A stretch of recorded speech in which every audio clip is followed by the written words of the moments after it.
right, everyone, welcome back to Tailored Healing TV. This week, I have the privilege of speaking to experts in the data and tech infrastructure world, Rex Lee and Merle Garrison.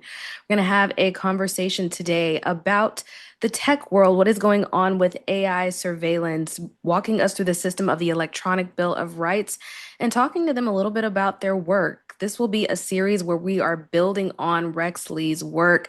I find it fascinating because the world needs to start waking up to what is happening in our tech world, also with our rights and our data online. And so I believe this is going to be a great series we're going to get into talking to these two experts about their work.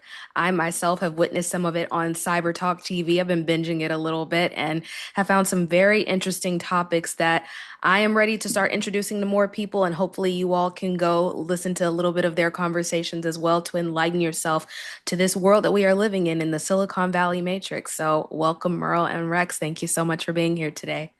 Good to be here. Good to be here, Taylor. Thank you for having us on your show. Of course. So, whoever wants to go first, can we talk a little bit about what started Cyber Talk TV for you two? Well, Cyber Talk is it was an extension of Money Masters TV program on PBS, and it was founded by Nick Palavita and Kimberly Calhoun, whom I met on a panel discussion at a conference, IWCE, which is centered on critical infrastructure for wireless, defense industry, oil, gas, and nuclear, and so forth. And we were on a panel discussion, and at that time, I was just getting in my toe into journalism. This is 2016, 17 time frame, and was writing articles for an industry trade publication called the Wireless Messaging Newsletter.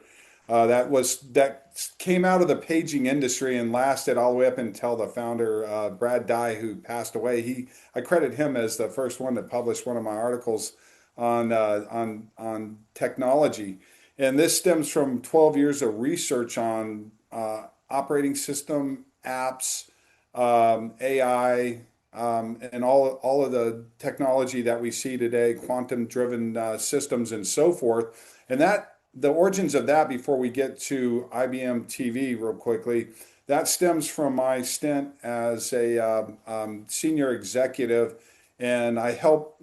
Some people say I helped co-found Houdini Soft. I helped launch Houdini Soft, which was founded by Paul Posner and Ivan Kinezvek. Paul is the founder of Carnegie Technologies, a company I worked for off and on for over 30 years. And Houdini Soft was credited at one time as being the world's largest legal hacking firm.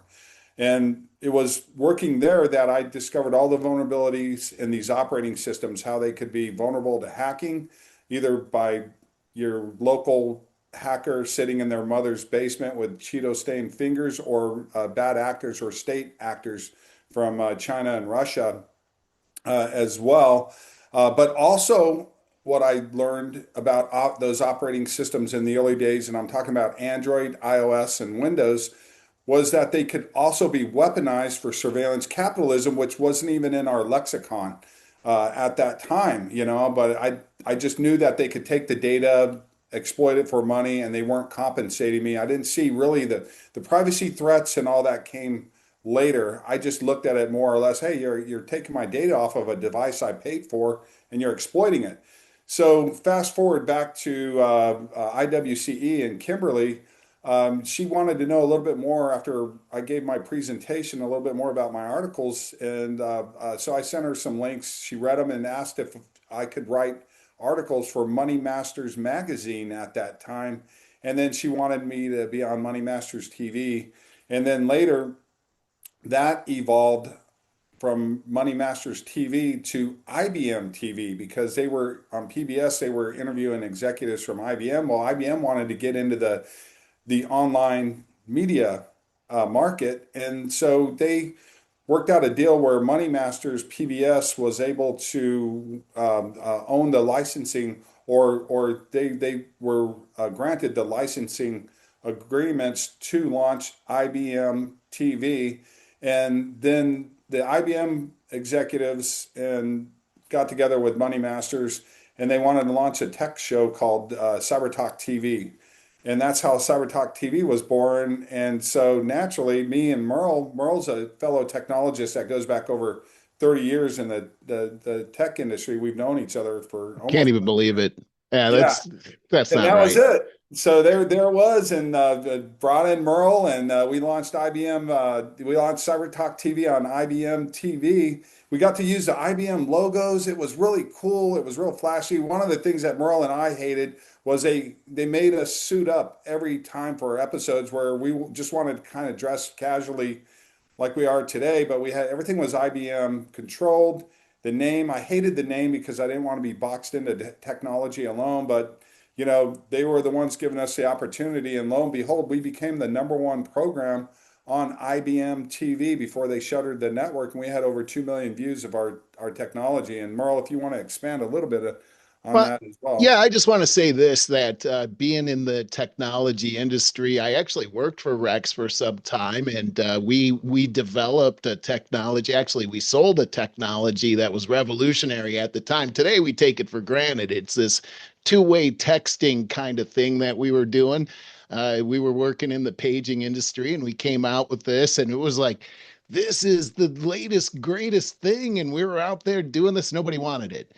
I mean, This is we had to like, 1997, by the way. This is yeah, we, 1997. I mean, it was like people wanted a root canal more than they wanted this. And it was super expensive, but we believed that this was going to change everything in the world as far as communication goes. Fast forward to today, that technology is such an easy technology compared to what we're doing. But here's the deal is that all of this technology that we have here today has converged into world history.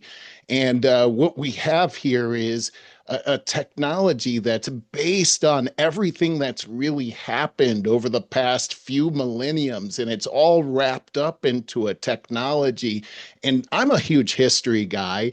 I'm a Christian, and I love to study the Bible and how history and his story go together as well as current events. And so when Cyber Talk TV started, before it started, Rex was telling me all of this information that he was able to uncover.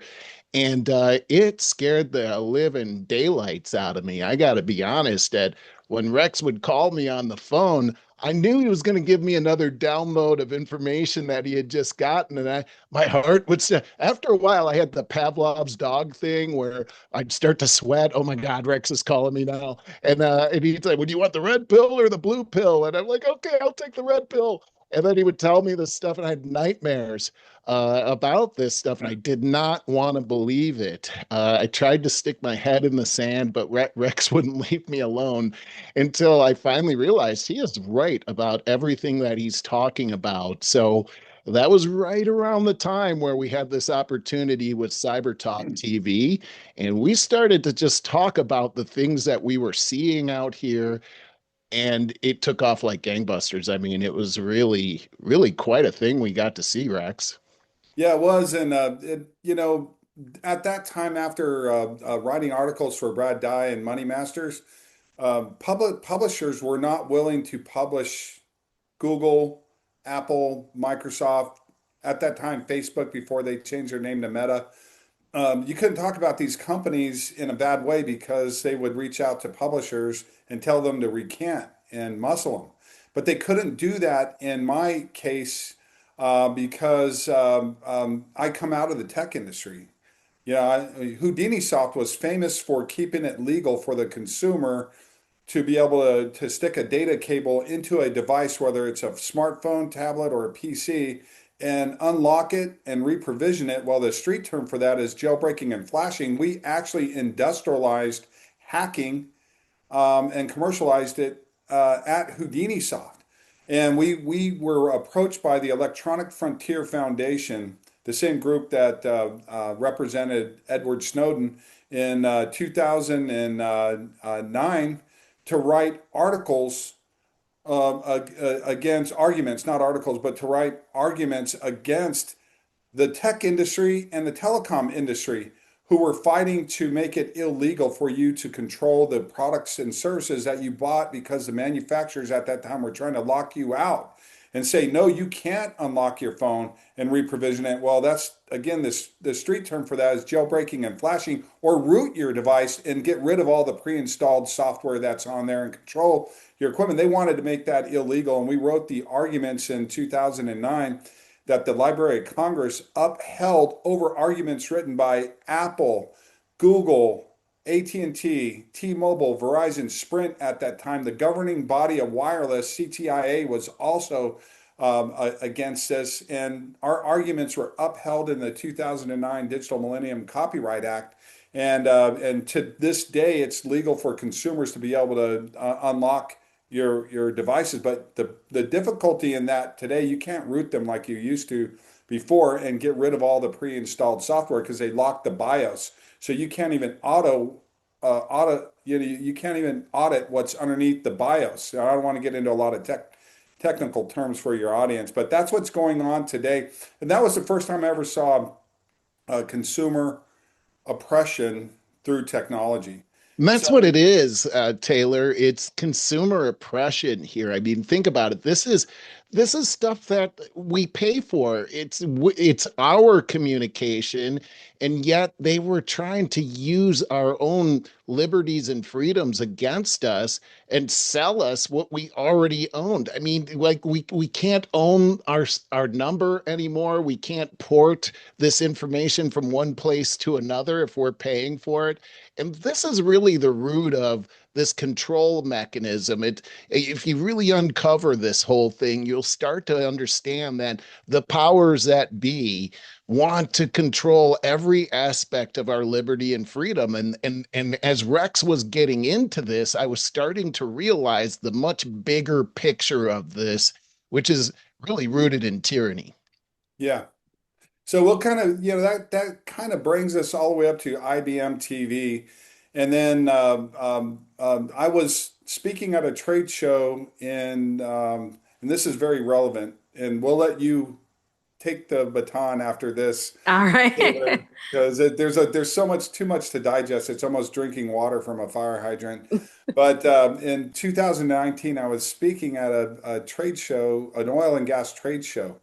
And through my work at Houdini Soft and working for a defense contractor, Space Data, in 2013, I reversed engineered a Samsung Galaxy Note smartphone that over cybersecurity concerns about using it within the defense industry while working for Space Data. I wanted to see how secure it was.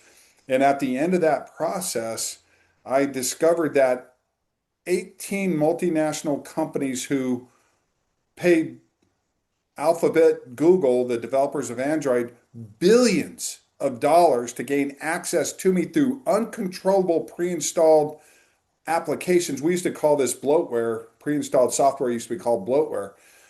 That you couldn't uninstall or control, meaning I was forced into being surveilled by 18 multinational companies, one being from China, Baidu, and it was through what's called SDK piggybacking. And we'll get into the technical aspects of this in later interviews when we break down the architecture. I discovered it in a Samsung Galaxy Note smartphone that was also in a DHS science and technology agent's phone that I pulled up on his phone at another conference in Austin that led me to being an advisor for the Department of Homeland Security Science and Technology Division for the 2017 study on mobile device security. Well, I showed that piggybacking code at this oil and gas conference. I pulled it up on a big screen, and in the audience was a representative from Black Ops Partners. And they're a leading risk aversion firm in Washington, D.C., founded by Casey Fleming. And up until that point, Black Ops, a lot of people heard that they know about Black Ops. They've heard about these guys are all ex 3-letter agency guys in Washington. And they're a leading risk aversion firm for Fortune 500 companies all over the world. And so they talked about it in theory that our phones were infected with Chinese surveillance technology. And I was the first person in the world to discover that. I didn't even know what that code was until Paul Posner the founder of Carnegie Technologies, told me what the code was. Android dot permission dot Badu dot location services, and he saw Badu in there. And he says, "That's the Google of China, Rex. You just discovered Chinese surveillance technology when you reverse engineered this device." And so I showed that um, in um, in the trade show. Well, that led to this guy coming up to me after the show, and he goes, "I got a guy on the phone. He's one of the most important people in the world. His name is Casey Fleming. He's a former head of IBM's modern day cybersecurity um, um, uh, branch, and he wants to talk to you." So I talked to him, and he says, "You did you just show the smoking gun, the code, to my representative at this trade show?" And I said, "Yeah." So I sent it to him short. To make a long story short, he put me in touch with a gentleman, Joshua Phillips, at the Epic Times. And Joshua Phillips wanted to interview me about this find, which I've actually publicized the find way before this, but we'll get into that because there's some media censorship with CBS News and NBC going on here. Well, Joshua looked at it and interviewed me, and I started talking about firmware, BIOS, in at the bin file level, and he didn't understand it. He said, "Man, my readers will never understand this. We need to write this out in an article that makes sense." So I wrote the article. He told me, "Write the article first, and I'll edit it to where our readers can edit it." Well, it had all the names in there: Google, Apple, Samsung, Baidu, and this is way before TikTok and all that. Well, the Epic Times was the first media outlet aside from Mission Critical Communications magazine, another publication I was writing articles for. What they were not afraid to publish the names once I showed the code, and they published the code in the articles. And it's one of the few times that the Silicon Valley giants went after them to tell them to recant it. But when they read it, it was all technically correct, and it was information I gave to the Department of Homeland Security. And that kind of led to where I finally went public. And a lot of people don't know this, but the Epic Times are second to the New York Times in subscribership. They have over 20 million subscribers worldwide, and multiple media outlets like Epic TV, NTD News, China in Focus, Business Matters, and California Today. They have all those programs. So that was the beginning to be able to go public with this information, not have fear that Silicon Valley was going to come in and sue you and destroy your life. And that led to me and Merle being able to talk freely about this, because even the IBM executives were leery about it at first, but when they realized it was all based on facts, they let us publish the names of the players who are in charge of what I call today an AI algorithmic control system, and it's global. Well, thank you for that. What an intro. For those of you in the audience who are new, first time listening, and just digested a whirlwind of information, I will say, as a millennial who grew up watching the birth, but not really necessarily the birth, more like the gestation of tech, what Merle and Rex are describing to me sounds like our modern day cyberpunk films, only they are the architects behind it and understanding how it all works. We're used to seeing hackers on computers typing really fast, glowing holographics everywhere. But to truly get to understand the framework behind the very thing that we've grown up with and are now integrating with at very high levels, they're giving it to us flat out on the screen so we can understand exactly what is going on from the consumerism side as well as the surveillance side.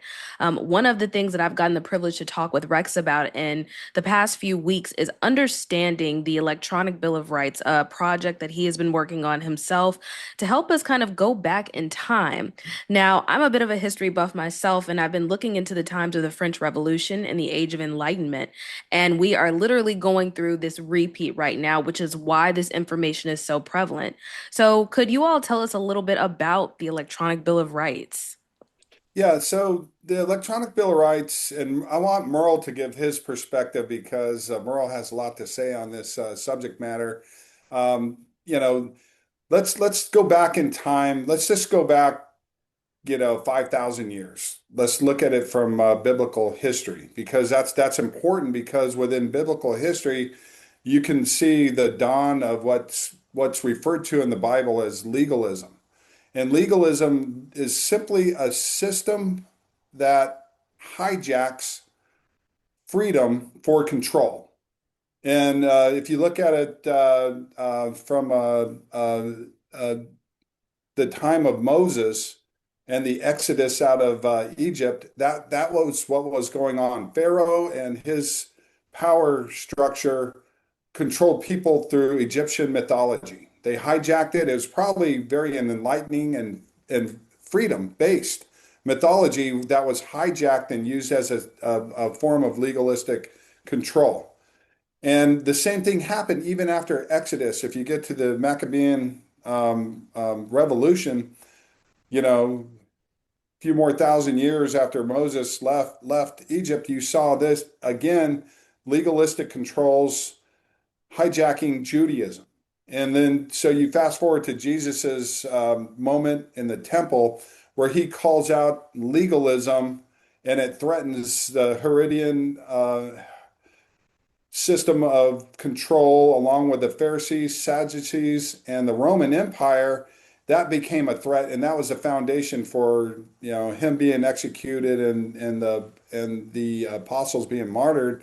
And then you fast forward that through time again, and we see this. And you brought up a great example with the French Revolution. If you get to the 13th century, people see that this silent form of legalistic control infects everything. So if you look at the message of Christianity, which is about inner freedom and connection with your higher power, if you believe in, if you're a Christian, then you're connecting to your higher power not through ritual or church or dogma, but you're connecting to God within. That becomes a threat to the legalistic control system. So then you start to see people throughout time being executed over this. Whether it's Christianity, it's the same thing with Islam, it's the same thing with Hinduism, and so forth. You see spiritual leaders like Gandhi through time who preach this inner spiritual connection with God. Next thing you know, they're executed once they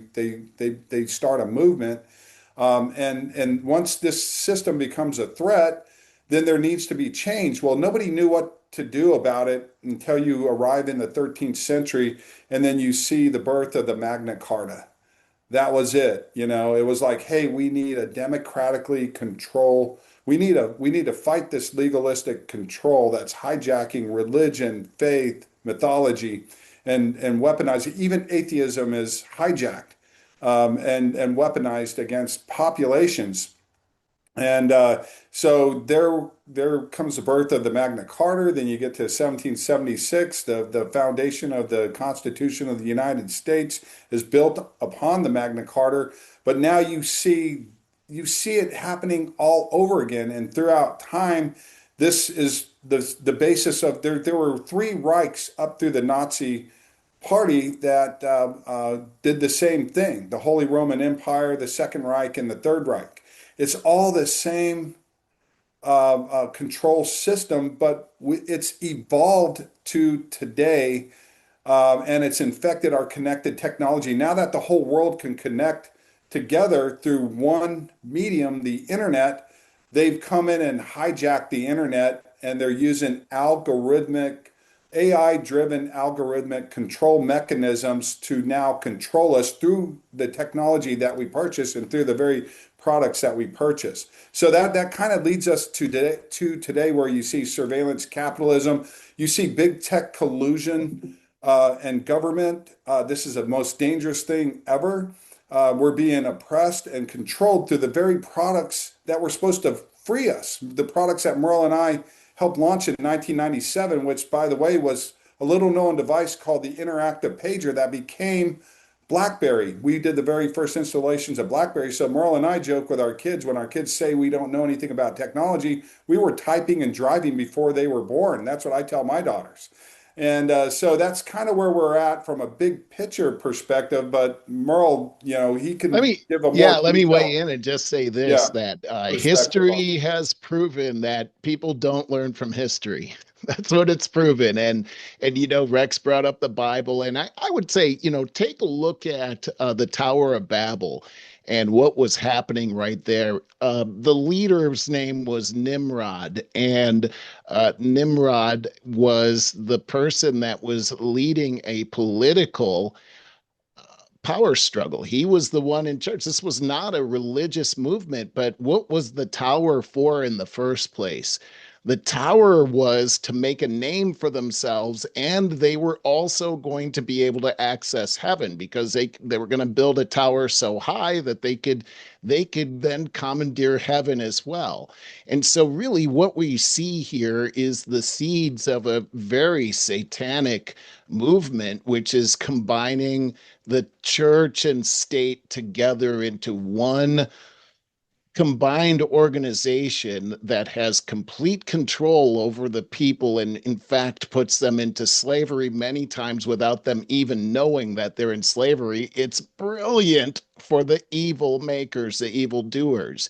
Of course, God saw that and he said, look, these people are of one mind. And if they're of one mind, they can do anything.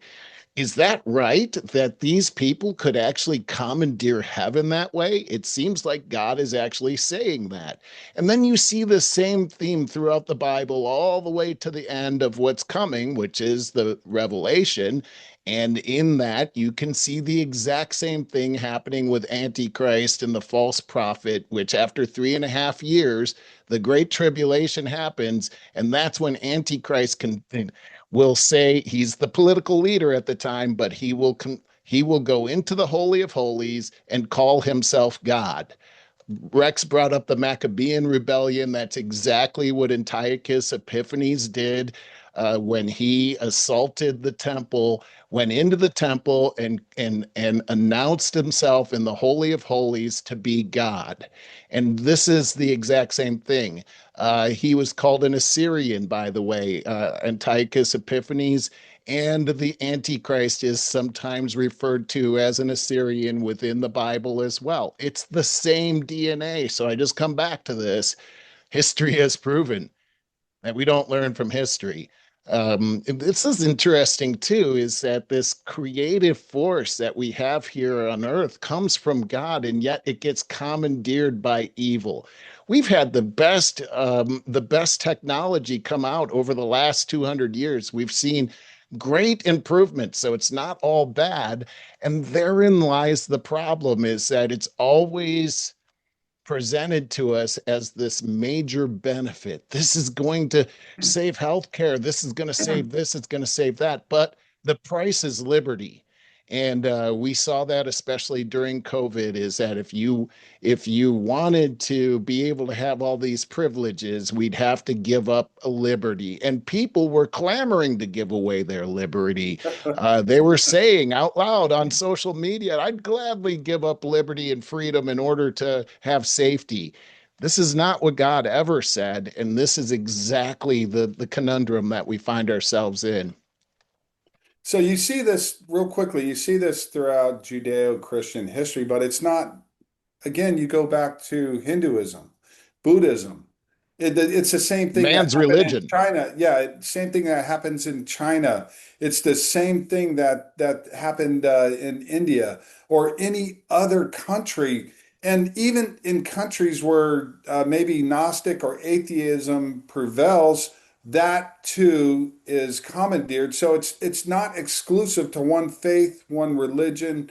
It's when interpersonal faith, whether you believe in God or not, can provide you with liberty, that it becomes a threat to the control system of the day. And today, that control system of the day is technology. It's algorithm and quantum driven algorithmic control that we're facing today, and it's being perpetrated by three companies at the top that control um, access to global internet trade and commerce through the monopolization of the operating system market and the control and monopolization of the development and distribution of AI infused apps, platforms, social media, AI chatbots and other AI and quantum systems that are being developed today. And those three companies are Google, Apple, and Microsoft. If you want to gain access to the world today through the internet, you have to go through three on ramps to the internet: iOS, Android, or Windows. You have no other choice. And they're all supported by predatory surveillance and data mining business practices and technologies rooted in surveillance capitalism. So if you wanted to name the control system, not AI, quantum, algorithmic control system, but wanted a name for it, then the best name to describe it and the control system that exists today is surveillance capitalism. And I just wanted to kind of clarify and give some context to where me and Merle just brought you through 5,000 years of history. So there you go. Well, thank you. And I actually wanted to touch on something Merle spoke on about history and people not realizing that it's repeating, obviously, but it actually takes me back to why this work of the Matrix is so important. Now, the Matrix is a buzzword on the internet these days without really understanding the infrastructure behind it. But I do find it interesting that a lot of people have caught on that the story of Neo or the story of the One is related to Christ-like symbolism. And Yes. going back to 2020, when we had the coronavirus, I started studying the etymology of the word, not to simply understand the virus, but what was happening with tech at the time. And I found that corona actually meant crown. And so when we're talking about the ideas of Gnosticism, of spirituality and awakening, it is looking at everything that's happening in plain sight that is hidden, but not so hidden that you're describing. And then, of course, the last human city in the Matrix being called Zion, being the holy city at that. So seeing this combined with understanding this infrastructure that Rex is laying out right now, finding out that essentially the controllers, these companies that are not telling us how our data is being used, what's being laid out, is essentially the encapsulation of the law, contractual law, light language. Many people have different words for it or different phrases. So, my next question would be going into understanding the framework of how all this is. When we're talking about these three companies, how they're connected into controlling data, your average user who has no clue what's going on, how their rights are being controlled or maybe even hidden through this, how would you describe this to someone who has no experience in tech and has no clue what's going on at all? Okay, so if you were watching The Matrix for the first time and they're staring into the control system, what do you see? You see all the code dropping down. Well, in the movie, they don't explain it because they can't articulate it. They said it was sushi code. Yeah, basically. And so, but they don't, no one knows what it means. So what happened in 2013 when I reverse engineered that Samsung Galaxy Note phone, um, that's what I was staring into. I was seeing like, I didn't know the term SDK piggybacking code. I didn't know what that was. So I didn't know what I was looking at. That was one of those green screens. And what that allows a company to do is if you look at the apps today, they're designed as legal malware. So if you, me, and Merle were the greatest hackers in the world, all the features that are in apps today, whether they're AI driven apps or not, um, those features are what we would whiteboard out. Control the camera, control the microphone, control the accelerometer. So we can do audio, video, and physical surveillance on the target 24 by 7, 365 days a year. And then the next features would be data mining features. Let's collect their personal information, their business information, their medical information, their legal information, their location information. And then let's collect their sensitive user data, which is literally what hackers want. They want your text messages, your emails, your email attachments, and all these other things. So that right there starts to form what I call these are the early layers of what is that green code. And then each strand is a layer of surveillance and data mining architecture that forms the much larger layer of control. So how do you control the data mining and the architecture? Well, you do it through algorithms. Algorithms are silent. Nobody knows what they are. It sounds like they were just invented. If people look up the history of algorithms. Algorithms has been around since the dawn of time. They're not new. There were algorithmic developments way before computers. And so that's the control mechanism. It's silent and nobody sees it. They don't know it's there. So thus is the exact metaphor or a good analogy is they're in the goo, in the matrix, living day to day, not realizing that they're slaves to the system because they don't know they're slaves until they're woken up with enlightenment. And that's what happened to me.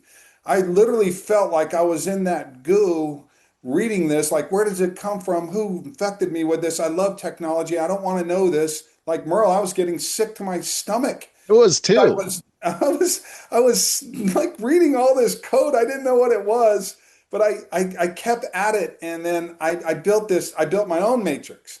It was a huge Excel spreadsheet with multiple books in it. And I had to research the code, throw it all up into all of these different sections. And then I had to break each section down and then understand, what does this mean? Mm. Mm. What is this? What's going on here?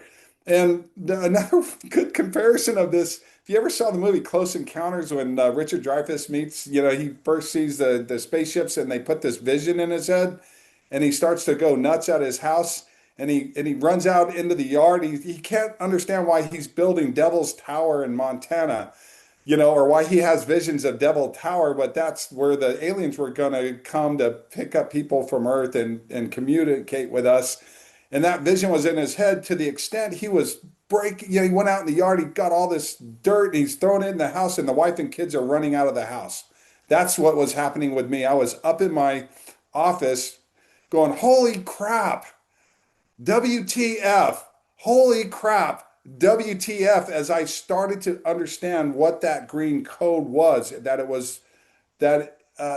was being actually formulating a system of control that was silent and it was enslaving me, meaning that every time I touched, tapped, or swiped on this device or keylogged on it, every single action was labor that was being commandeered by these companies and exploited for profits, meaning that I bought my tool of slavery, I paid for it, and now I'm producing the diamonds, which are in the form of the most valuable commodity on the planet, my information that identifies me. My information that makes me up, it's called digital DNA. I was looking at how my digital DNA was being taken from this device, my desktop computer, anything connected to the internet by way of Android, iOS, and Windows, and was being exploited. So I was taking my own red pill, kind of like a drug that gives you such a great feeling you run outside and throw it up, like what am I on? But it's so No, that's no, no, wait, hold on. It was more like you went outside and threw up on me. That's yeah. what And then was happening. I was calling Merle because he's a fellow technologist, and I said, Jesus Christ, excuse my French here, but I was like, Merle, oh my God, Yeah. I can't believe they did this to technology. And so that's how it all started. It started Well, when I was analyzing it and I reverse engineered that phone, and I found out that through that one device, I was a slave to 18 multinational companies partnered with Alphabet. That included Meta, that included Amazon, that included Baidu, a company from China. And I was their uncompensated information producer or their cyber slave by way of a product and service that cost me money. And so that's how it all began. And once I broke that code down, therein lied one only a few layers of multiple layers of surveillance technology that make up this global surveillance and data mining architecture. It was the OS labor, it was the OS level, the operating system level, the pre-installed apps, the ones I didn't buy or download or control that I couldn't uninstall from the device, and the platforms that they supported, cloud services platforms and everything. That was the first major layer of the global surveillance architecture that I unearthed. And then I started forcing the red pill down Merle's yeah, throat. yeah. Well, let me just inject something here because at that time Rex was coming to me and making comparisons to the Matrix, and I hadn't even seen the Matrix yet, so I didn't know what the heck he was talking about. This red pill and this blue pill and Neo and Morpheus and all these people, and I'm like, what is going on here? So I think it's really interesting, Taylor, that you looked up Corona and found Crown there. Okay, so this is going back to this whole Nimrod thing, right? Is that the king is going to commandeer our faith and combine those together and use those against us. Because look, if the king decrees something and we don't follow it, then he's going to banish us to hell for eternity. That's a lot of power for one person to have. So when Rex was calling me up and talking to me about Matrix, I looked up the word Matrix because I'm like, well, what is this thing? And I found out that in the Bible, God says about each of us individually, I knew you in the Matrix. The Matrix is in the Bible. The Matrix is the womb. And so a lot of this anti-abortion stuff comes out of that, that he actually knew us. How can you know something that's just a mass of flesh? He actually knew us. So what womb are we talking about in this particular movie? Well, as we know, this whole society was in they were the ones in the Matrix. And you can see a video of you see in the movie what the matrix looks like. It looks like a womb that has thousands and hundreds of thousands of seeds that are planted into the wall of the womb, just like you were having twins, except for you're having 10 billion babies. But they stay inside of that matrix, right? Well, think about it. Do you remember when you were in the matrix? I don't. And so there's a totally different reality there that's completely separated from another reality. And it's on the outside world. And if we keep people inside of that matrix, then we control how they think. We control what they eat. We control every aspect of that. And so this is an evil matrix. What did we see with people that were outside of the matrix during the crown moment, Corona? What we saw was that voices that were disagreeing with what the matrix said were instantly flushed from the matrix, never to return again, much like Neo. And so it's the system. It's interesting how Hollywood picked up on this as well. And that's a whole nother rabbit hole we can go down in these movies. Rex brought up Close Encounters of the Third Kind. These movies somehow are telling the story about what's really going on as if somebody is in the know and putting those out there ahead of time. I think that's exactly what's going on. I see a lot of repeating stories, especially when I think of Morpheus, Neo, and Trinity as well. Because if we're talking about Christian ideology, it always goes back to the Father, Son, and Child, or the Father, Son, Holy Spirit. But I also find it interesting when I did a little bit of research into some tech that Sophia, who would be the Greek word for the divine spark, also kind of emulates Neo's story as well. And in Saudi Arabia, they granted citizenship to a feminine robot by the name of Sophia through Hanson Robotics and the Open Cog system. So it's almost this inner knowing that through all of these decisions that are being made that are tracked through algorithms also come from divine inspiration because all of our thoughts and our ideas are things that are happening during the day that happen with our interactions in the smartphone, then become kind of food for the system that creates a whole nother like Deus Ex Machina kind of Yeah, feeling for the machine. So So I've yeah, seen yeah. that. I I want to touch like base on what you just said real quickly. I I want do to touch too. base. So let me go after you, Rex. Okay. Okay, so you're bringing up a point. You're bringing up whether you go back to 5,000 years, one of the layers of the control system that's relevant today um, is it's an old layer. It just it moved from analog world to digital world. And it's a layer of control called the knowledge gap. To exploit the knowledge gap, whether it's a knowledge gap applying to religion, politics, philosophy, and so forth, education, that knowledge gap is intentional, and it's been put in as a control mechanism that only so Yes. many people before computers and before books, only the people who knew how to read and write were at the top of the food pyramid, so to speak, or the power pyramid. They were at the top. Those who could read, write, and understand language, and that's what they used, is that knowledge gap to oppress those who couldn't. And then in a lot of instances through class, um, um, breaking people down into classes and everything, certain classes were not able, or it was illegal for them to learn how to read and write. And then later we saw that same control mechanism when whole colonies of people were enslaved. They weren't able to read or write because they knew that then people would be able to have enlightenment. And we see that knowledge gap today being exploited by big tech. The knowledge gap is between the developers and the people who are training our AI.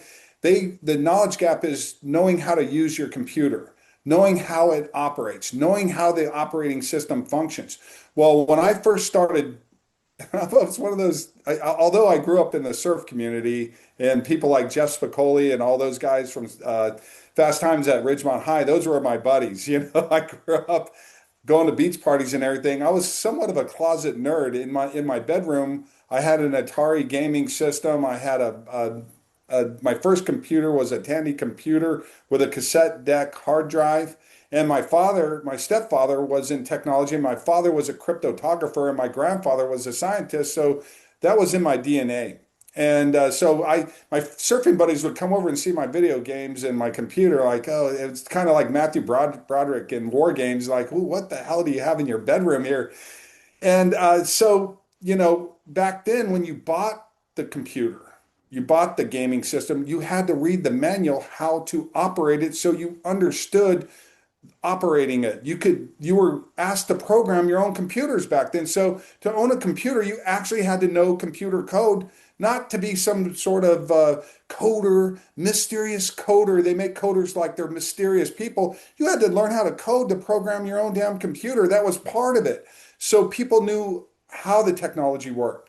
Later on, as it became more intuitive technology, the people developing the technology realized that through by making it easier to use, like point and click, you no longer had to learn DOS, which was the underlying operating system for Windows, is the DOS operating system. And I can actually control a computer without a mouse. And when people see me do this, they think I'm magical. Like, how are you doing all this stuff without using a mouse? Because I understand the code. Command line.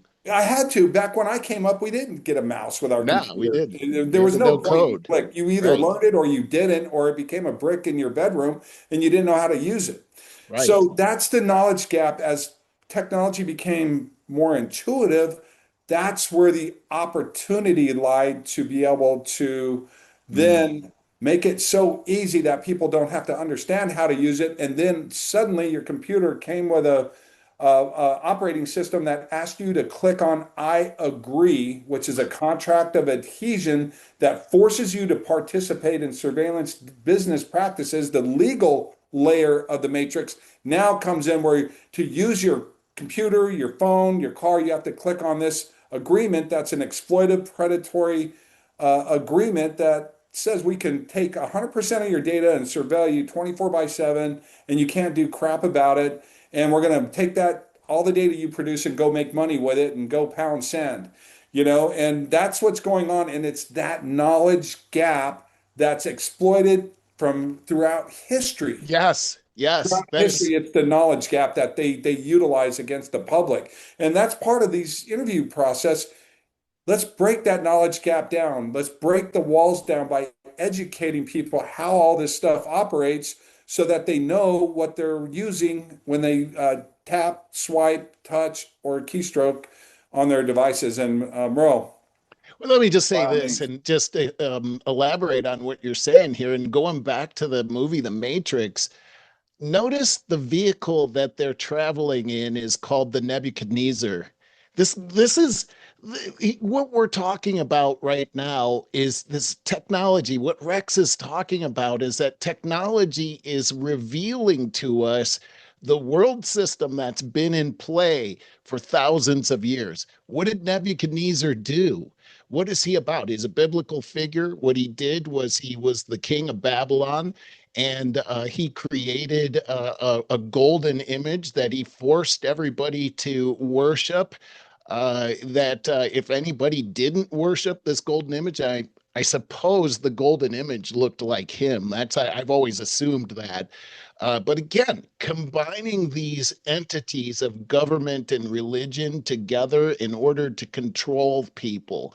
And what we're seeing here in the Nebuchadnezzar is Neo and Morpheus and Trinity, they're all in this ship, and it's symbolizing the world system that's been in place all of this time. But these people have been enlightened, and now they can use the world system in order to overcome the world because of their enlightenment. It's such a picture of what's inside of the Bible, but it pertains to exactly what Rex is talking about here today. Yeah, and it's amazing, and I know we're getting close to the end of the hour, and all this leads to big tech. People ask me, why is it a big deal for tech companies to collude with government? Well, therein lies it's okay for a private company to oppress and control their customers because they agree to it through the contract of adhesion.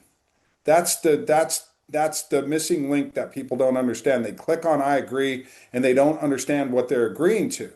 So this enables governments to say, let's take your algorithmic control system and by proxy, we can start to eliminate privacy, civil rights, and human rights through the very consumer products that people are buying. And then we can add another layer of surveillance in there, which is the addictive technology layer and the manipulative layer. This is addictive technology for people who don't understand what it is. It is simply brain hijacking technology. And these are things like variable rewards, Mhm. social validation feedback loops. And all of this is to drive behavioral data. Once you drive behavioral data, then you can control people by their personal choices and their personal likes and all of that. And then that's the first ingredient in the cocktail. The next ingredient is manipulative advertising technology to where now you can use predictive analytics and data to start to predict somebody's actions and then capitalize on that with a targeted ad. And then the third one is new but old. It was discovered in 1966 by MIT AI researcher Joseph Weizenbaum. They developed the first, a lot of people don't know this, but a chatbot was developed in 1966 through a project between MIT and Stanford. At Stanford University, a psychologist worked with Joseph Weizenbaum and they created Eliza, the first chatbot. And their vision was to help people with this because people with mental illness were speaking to humans about your mental illness meant it was too uncomfortable at times. So maybe you weren't ever going to get help. So they thought, let's make a chatbot that's a psychologist and not tell the subjects of our research that they're communicating with a automated chatbot and not a real human being. They didn't have voice text to voice technology at our level, but they were sitting at computer screens typing in questions, and Eliza was answering them, and it wasn't another human on the other side. Well, consequently, the subjects started to humanize it. They started to humanize the chatbot. And this humanization of technology isn't new either. This goes way back in time when people started to humanize their machines and everything. And once they humanized it, then they realized, golly, if they think this is human and they make it personal like their friend or their doctor, then I can manipulate that person and then I can indoctrinate that person with consumer indoctrination, political ideology, or ideological indoctrination. That's when it became horrifying to them that this technology could be utilized to indoctrinate people. So fast forward from 1966 to 1975, Joseph Weizenbaum wrote a book on AI ethics, pointing to the number one ethical violation is to develop an AI assistant or chatbot that people can humanize. And now we see that commercialized, and big tech has thrown out the ethical playbook altogether, and they're making chatbots in the forms of bunny rabbits, and they're marketing it to children, and people are starting to kill themselves over this, like the a lawsuit that was just settled in Florida over Google's AI assistant that is humanized.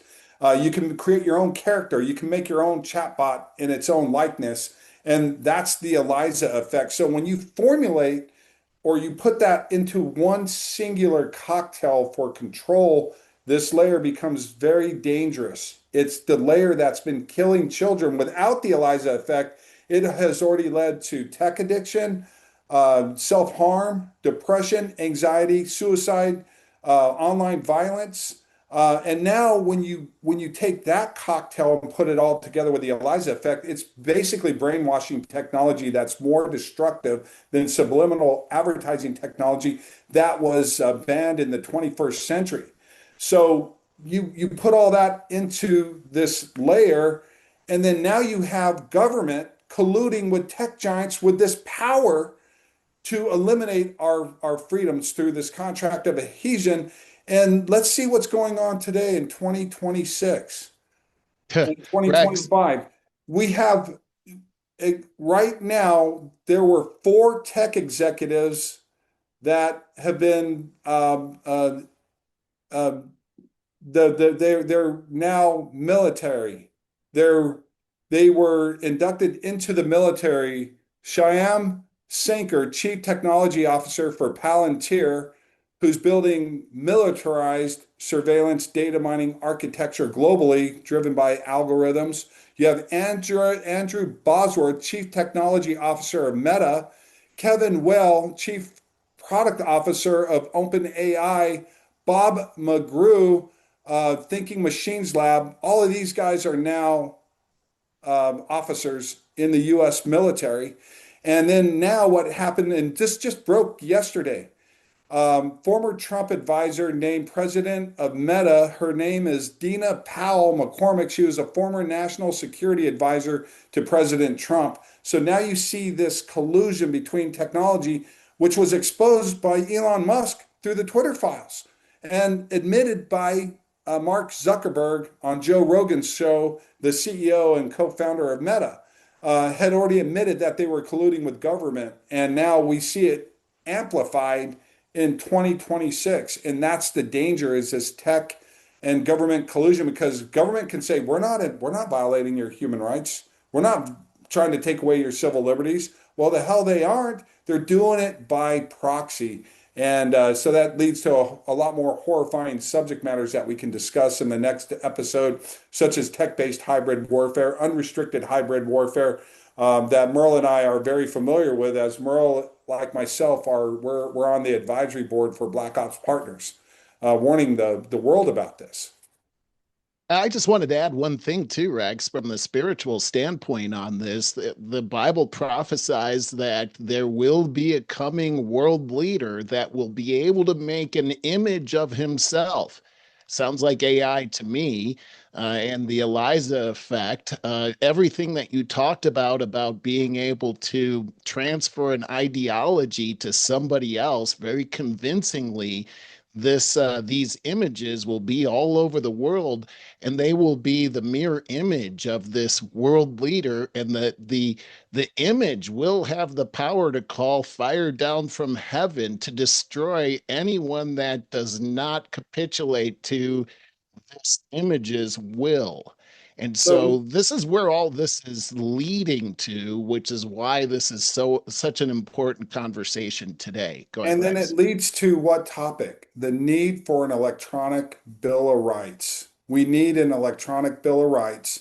We need enforceable billable rights. Coincidentally, 250-year anniversary of our Constitution and and our Bill of Rights that we enjoy here in the United States, it has to be updated because we're forced to live online. Now, one of the things that scared the hell out of me the most when I started to uncover all this and then look at the control system behind it, you can go back to my articles that I wrote for the Epic Times. There's, I think, 16 or 17 articles that made up a book that I wrote, but the publisher who reached out to me about the book said that Amazon and the control system would never allow this book to be published or distributed at all. So I wrote the book out, and then each chapter makes up these articles I wrote for the Epic Times in 2018 and 19. And in there, I was already concerned about digital discrimination, digital colonialism, and the use of this power to create a master race built on people's profiles, on their data profiles, that you can build a master race for every ethnicity, and the people at the top of the food chain for each ethnicity formulates this global government that's beyond border, culture, language, and law. You know, a lot of people I get into the discussion of class warfare that it's the rich against the poor. No, it's not. It's the accountable versus the unaccountable. Those people who are held accountable and those people who are unaccountable. And the unaccountable people can literally go out and kill people, rape, murder, cause wars, and they're never held accountable for their actions. Everybody else is. No matter how rich you are, if you're not in there, you can be destroyed. They can destroy you financially.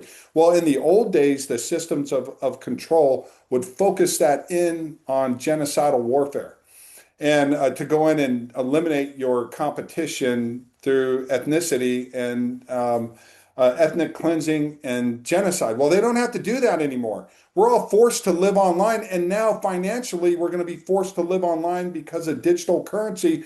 We've already lost our privacy and our data sovereignty. Now we're going to lose our financial sovereignty. And with a single button, I can assassinate somebody without physically killing them.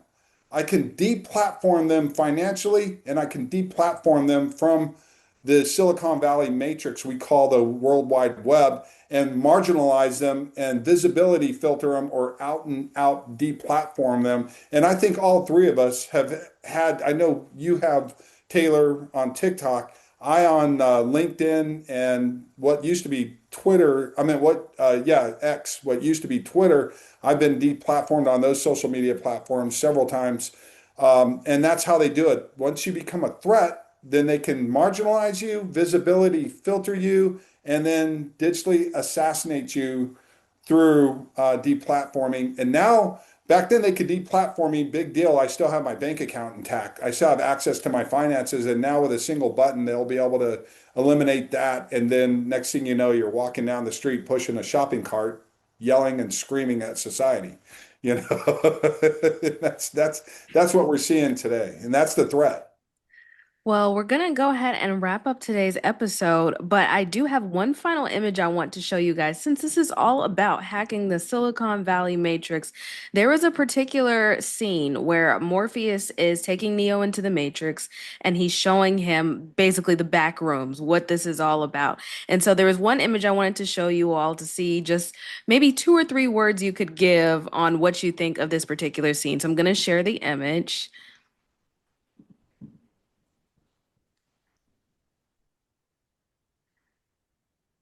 And let me know if you can see it. Yes. Okay, and the scene is where Morpheus says, "We marveled at our own magnificent magnificence as we gave birth to AI." And this was in 1999. So, any two or three words that you can think of, or maybe a sentence that will summarize how you feel about this, knowing that what you started, this has now evolved since 1999 into 2026. I'll let Merle take this one first Ah, because I what didn't. we It was started. Rex's fault. This was Rex. He did this. Not no. I think this is actually, yeah, the fact that that was the actual line that they gave birth. What is that right? Yes, yes. Okay. Well, I'm kind of blown away by that, and I just have to say this, that this is destiny. There's the world system that we're dealing with today was prophesied a long time ago. There's no surprises right here. One thing we know, even though there is a destiny that the Bible has, that we can delay these things and that we're supposed to occupy while we're here. So that means that when we see evil, we have to fight against it. And I've dedicated my life against for that. This is why we're doing this. Is that we love goodness. We love our family. We love our country. We love our neighbors, and we want to protect that. And technology doesn't have to. Technology in itself is not evil. It's how it's being used. All of these things can be used for good, and that's how we got started down this trail. Is that we found a technology that could help. And truly, we haven't talked about all the helpful things that technology has done today, but that's where I stand on it. So an interesting thing happened in 1997 that's relevant to what Morpheus is saying here. And oh, by the way, I connected with Taylor on a UK panel for AI several months ago, and she referred to herself as the architect. I meant the Oracle. She had referred herself Oh, as the Oracle, and then in my mind, I was thinking, am I Morpheus or the architect? But because I helped develop apps and platforms, we went beyond Houdini soft. We developed fintech platforms, mobile wallets, and we were putting in all this surveillance technology and embedding them into our own apps, and it was making me sick at that time. But that's another story. But what's relevant here is the origin of the birth of AI. I think it really happened in 1997 with the development of the first interactive pager that Merle and I were exposed to and asked to market to the world. And that was that interactive pager became the BlackBerry. And then back then we could see the power of it. We could see the power of texting. We could see the future of it. We were actually able to, we back then we were doing the first integrations of email, and we were integrating Lotus Notes. We're aging ourselves. Lotus. Lotus Notes. Nobody knows what that is, but that was like Microsoft Exchange email. And we were doing all these back office integrations, and then also that evolved into Remedy, Help Desk, SAP, and Siebel integrations, and we could see the power of it. But one of the technologies that they had was the ability to send a text to a server. You could send a little bit of information, and it would query the server and bring back the information to your device. And that was the first what I saw as modern day AI, the ability to train a server to be able to give it a command and deliver it back to you wirelessly over a device much like this. And we were able to do stuff like that. We were thinking of ways to cheat the system back then. We were like, God, you could have this server and then train the server by dumping in all these college textbooks. And if you needed an answer on your test, you could sit in your classroom and text the server, and it would give you the answer to the test without having to cheat. We were we were already seeing the origins of that. So 2 years before the Matrix, to me, what Morpheus is saying, we gave birth to it. That if I were to look at an inflection point in time is when the ability to train computers went mobile. The ability to get information from computers went mobile. And that was in 1997 with the first Mobitech system, which was actually developed way before 1997. It was utilized by FedEx and the US Post Office with these tablets that were getting information, but it went commercial in 1997 and became available to the public. And that was the beginning and the birth of what we saw the capabilities of machine learning and training that would evolve into large language model training for AI. This is 2 years before NVIDIA's GPU chip changed the world and the internet. We were already foreseeing that in 1997, and that I would credit that point in time That's a good by point. research in motion that it finally was commercialized and could go to the masses. And we saw it go to the masses in a way I never could have imagined. Back then, communications at that level were strictly business to business. It was only businesses could afford it. Like Merle said earlier on, it was too expensive for the consumer. But once it evolved from the interactive Critical nature to mass. BlackBerry, it became CrackBerry, and that evolved into Android, iOS, and what we see with Windows 8, 10, and 11 today. And that to Man, me is the birth point in the 90s, 2 years before the Matrix. That's where I look at that inflection point that Morpheus was looking at. it was crackberry. That's the And inflection Merle point. always tells me this, Rex, we launched this scourge onto the world. We helped do it. We But here did. we're trying to educate people. We want this to be educational. I don't want people to be fear this. I want them to look at it as a way to fill that knowledge gap that's being exploited by those in power. Well, thank you so much for your time today. I'm looking forward to the next episode and continuing the education and this kind of fun deep dive through the rabbit holes that we are hacking the Silicon Valley Matrix. So thank you, Merle, for your time and Rex as well. You As got all, it. this has been an episode of Tailored Healing TV, and we'll talk to you all next time. All right.